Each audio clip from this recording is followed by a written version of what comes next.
ના બોલાય ના ગામમાં તો લોકો જય બોલે છે પણ બજારમાં ના બોલાય. આપણે ચાલો બજારમાં કદાચ એવો રિવાજ હોય જય ના બોલાય. જય બોલો. જય બોલવાથી શું થાય? ઘણી વખત આપણા જીવનમાં જોડે અજોડે પાપ કર્મો કર્યો હોય અને એ પાપ કર્મો કોઈ સંત મહાપુરુષો પધાર્યા હોય એ વખતે જય બોલાય તો જે પાપ હોય કદાચ કોઈ ધક્કો વાગી જાય જેટલો નીકળી જાય એટલો તો હાથો, કારણ કે સંતના શરણે જ્યાં વગર મૂળનું મૂળમાંથી પાપથી મુક્ત નહીં થવાય, પણ સતોય સંતના સ્વનિધ્યમાં જઈએ એટલે કોકની કોક તો અસર થાય.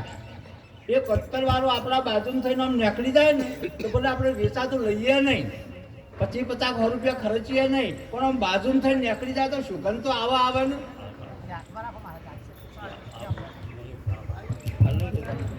ટાઈમ પૂરો કરી નાખ. લંબાઈ તો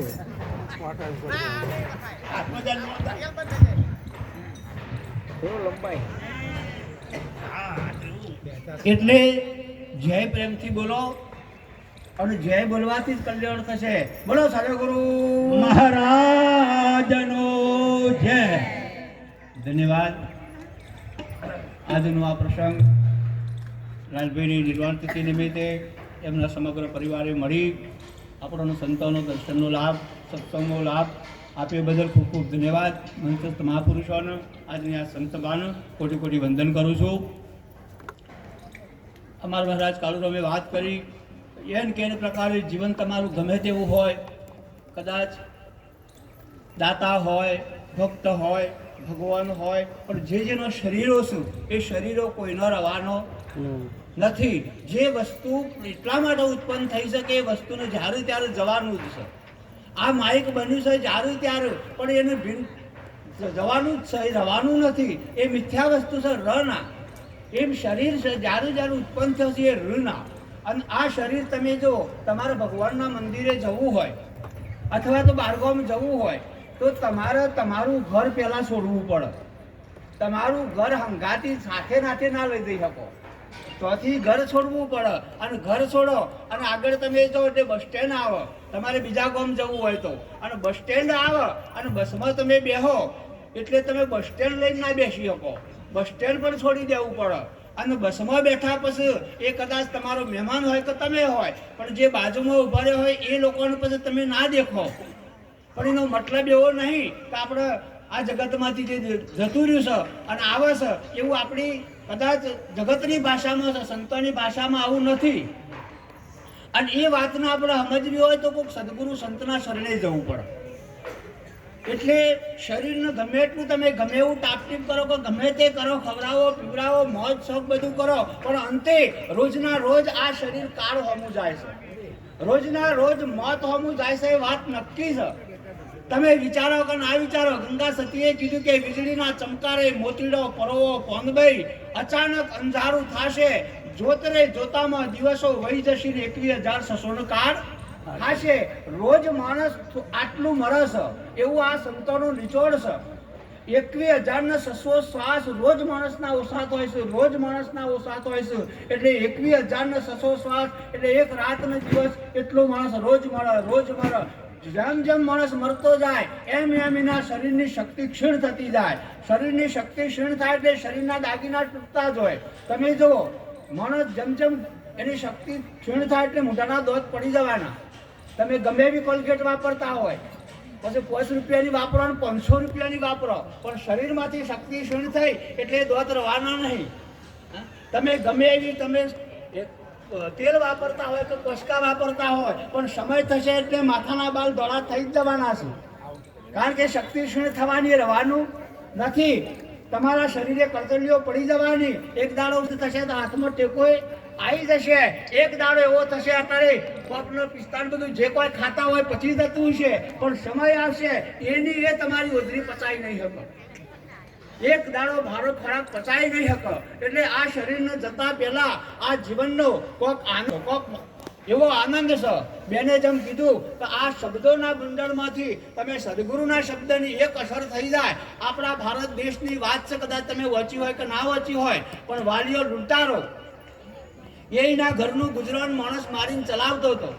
અને એક વખત નારદ મુનિ ભેગા થયા કે બાવા ઉભો રહ, કે શું છે? એટલે કે તમે લૂંટી લેવો, તમારા પણ જે હોય મારે લઈ લેવું છે.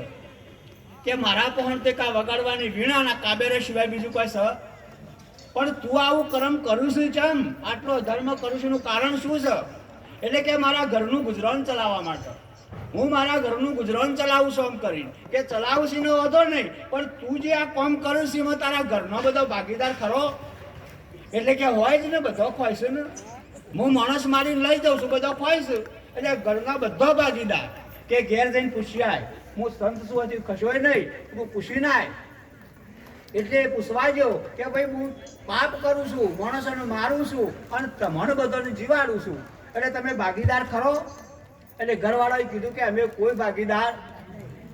જણાને જીવાડવાનો પરિણામનો પાડવો એ તારી ફરજમાં આવે છે. પછી તું ચોરી કરીને લાય, લોકોનો ગળો કાપીને લાય, કોઈને છેતરીને લાય, મારીને લાય, ધંધો રોજગાર કરે, તારે જોવાનું. અમે એમાં કોઈ ભાગીદાર છીએ નહીં. એટલે પછી તરત પાછો વળી ગયો અને નારદ મુનિના પગમાં પડી ગયો કે પ્રભુ આ સંસાર તો કોઈ હગો, હા આપણે બધા એકબીજાના હગો એવું લાગે છે. તમારા બજારોમાં નહીં, અમે તો ગામડાના છીએ એટલે ખબર ખાસ નહીં, પણ કોરોના આવ્યો ને એટલે જબર આમ કહેતા હતા, પણ તમારા થાળીઓ છૂટી નાખતા હતા અમે. ભાઈ કે અમારે ત્યાં ભાઈ વગર રવા જ નહીં, ભાઈ કે ભાઈ વગર નહીં રવાય. પણ સાહેબ એવો ભાવ લેવો પ્રેમ અમે જોયો. મારા જ એક સેવક હતો અને કે બાપુ તમારા ઘેરથી કોરોના થશે, આવો ને. કીધું હારે આવું ભાઈ. જે કીધું બુનને ભેગા થવા જાઉં હું ત્યાં. કે ના બાપુ ના જાય તો કોરોના થયો. એટલે કીધું શું થશે? કે આપણને લાગુ પડે. કે તું શું કરું છું? કે હું તો છૂટી કાઢી નાખું છું, જાય ના પણ અને તો ખાઈ લેશે. એ વાપરે શું? આ પ્રેમ કહેવાય, આ ભાવ કહેવાય. મહારાજે કીધું કે ભાવમાં વધઘટ થાય, પ્રેમમાં વધઘટ ના થાય. પ્રેમ એનું કહેવાય. જો સુધી તમારું મસ્તક રહે તો સુધી પ્રેમ ના થાય સાહેબ. જે ઊંડો અંતરનો ભાવ છે, જે સાચો પ્રેમ છે, એ તો મસ્તક હોય તો સુધી ના થાય, ના થાય, ના થાય. અને આટલાથી આટલા ભાગમાં કોઈના પ્રત્યે તમને પ્રેમ થતો તે વાત ગલત છે, કોક સ્વાર્થ છે સાહેબ તમારો. તમે સ્વાર્થના લઈને કરો છો, એ તો લાડ કરો કે બોલાવો છો કે હબુ કે વાનું કે પ્રેમ, એ તો એકબીજાના સ્વાર્થને લઈને જોડી રહ્યા છો. સાચો પ્રેમ તો જેના મસ્તક ધડ ઉપર મસ્તક ના હોય એ જ પ્રેમ કરી શકે. મીરાબાઈએ કીધું ઢાઈ અક્ષર પ્રેમ કા પટેસો પંડિતો હોય. એ અઢી અક્ષર જે પ્રેમના, જેને આત્મા કહેતા હોય, એવો આત્મા જેને રામ કહેતા હોય, અઢી અક્ષર. પણ આવને પ્રાપ્ત કરવો હોય તો સાહેબ આ ધરથી મસ્તક જુદું થઈ જાય તાને મેળાવો. અને આ સંત મહાપુરુષોએ તમને લાગે છે મસ્તક છે, પણ અસર કરી જો સાહેબ એની વાત કોક જુદી હશે. એની વાત કોક જુદી છે. તમે વિચાર કરો, તમે બધો જોઈ જશો આ માઇક જ છે ને, આ સુધી માઇક જ કહો છો ને. અને અમારા સંત જો અનુ માઇક ના કહી અને તમે ફરી જવાનો, બોલો આ માઇક છે, કોનું નામ માઇક છે? હા, કોનું નામ માઇક છે?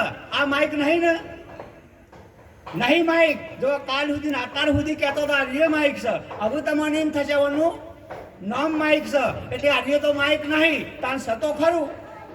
શું છે? જોતો આવ્યો કે નહીં? હા, બોલવાનું મંડપ કશો, મંડપ એવાનું નામ કે મંડપ એવું નામ છે. આ તો મંડપ નહીં, તાના સ હું જો લોચો આવા શક નહીં. તાન તમારું નામ હોય રમણભાઈ હોય, પ્રકાશભાઈ હોય, પ્રહલાદભાઈ હોય, સીતાબેન હોય, મનીષાબેન, જે તમારું નામ હોય એ તમારું નામ છે. તમે છો, તમારું નામ છે, તમે તો નહીં ને. તાન તમે છો કોણ? આ ખબર પડી જ નહીં હજુ. અને આ ખબર જારું પડી જાય, સદગુરુ સંતનો ભેટો થઈ જાય તો સાહેબ જીવનમાં બેડો પાર થઈ જાય. જો ભગવાનનો બે નામ છે, બે જગ્યાએ તમારે ભગવાનનું નામ લેવાના આવો. એક માણસ મરી જાય એ વખતે તમારું રોમ બોલો ભાઈ, રોમ કેવું પડે કે ઓમ નમઃ શિવાય કહેવાય? ના કહેવાય. નામ ભગવાનનું પણ એ જગ્યાએ ના લેવાય. અને કોકમાં લગ્નના ફેરા ફરાતા હોય એ કારણ ઓમ નમઃ શિવાય કહેવાય. એ રોમ બોલો ભાઈ રોમ કહેવાય? જો ભગવાનના જ નામ છે તોય તમારો લોચા છે. એટલે મહાપુરુષે કીધું કે પોપટ જપતો રામ નામ કો ભેદ ના જાણ્યો બળદ ફરે છે ગાણી અંધારી બોધી આણ્યો ગદ્દે ઉસકી ગુણ માલકી ગુજ ના આણી કે જમો ટાઈમ થયો વાનર વણ પર કાય ઝાડકી જાત ના જાણી ભમર ફૂલ્યો હે બાગમાં ફૂલમાં ફળશું આવશે અર્જુન શાળ સમજાવીના સુરતા કોણ સમાવશે એટલે આ વાત આ જીવનમાં ભગવાન છે ઉયતન આપણે જો ખબર છે લોકોએ કીધું છે અને લોકોનું માન્યું છે તાર તમારું જોઈન્ટ કરાયું છે બધું લોકોનું બોલો તમારો જન્મ થયો તો બીજા કોકને કરાયો તમારું નામ પાડ્યું તોય બીજા કોકને તાણ તમારું વિદ્યા પણ આવી તોય બીજા કોકને તાણ તમે ખાઈને મોટા તો એ બીજાનું તાણ તમારું પાલન પોષણ મોટો કરશે એ કોક બીજો બરાબર તાણ તમે મરી જાઓ તો ઠાઠડી લેવા જનારે તાણ ઉપાડનારાય તાણ કુટી બાંધનારાય તાણ તમારું હું આપણે આપણું કઈ હાથમાં આવ્યું એટલે આપણે આપણું કોક જાણવું હોય તો દયારામ મહારાજના શરણે જે મહાપુરુષ જ્યાં આ વાતને જાણી અને જો એને ના જાણી હોય તો અમે હોય તો ચોથી આવત એ કોક આ વસ્તુ વાળી છે તો એના લીધે આ મહાપુરુષો આયા આપણા વગણ અને આપણને આનંદ કરાયો છે એટલે આ માનવ જીવન જેવો અવસર ફરી ફરી મળશે નહીં આવું મહાન સાધન આપણને મળ્યું છે એટલે આનંદ કરી લેવાનો અને કોક સંતના શરણે સંતની કોક વાત સાંભળશો તો જ આ જીવનમાં પરિવર્તન આવશે નકા આવશે નહીં આટલું બોલી મારી વાણી વિરામ આલું બોલો સદગુરુ મહારાજ કી